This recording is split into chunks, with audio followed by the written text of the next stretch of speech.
সবাই দুর্নীতিতে লিপ্ত, একজন ছাড়া তিনি তারেক রহমান সাহেব। আমি বুঝলাম না, তারেক রহমান সাহেব প্রধানমন্ত্রী, তিনি চান না অথচ দুর্নীতি সবাই করে, এটা কিভাবে হলো?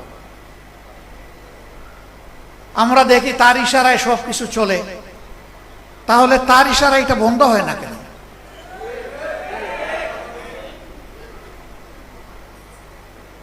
আল্লাহ ভালো জানেন, মাথা থেকে পায়ের পাতা পর্যন্ত একই, সবকিছু একই কিনা আল্লাহ ভালো জানেন।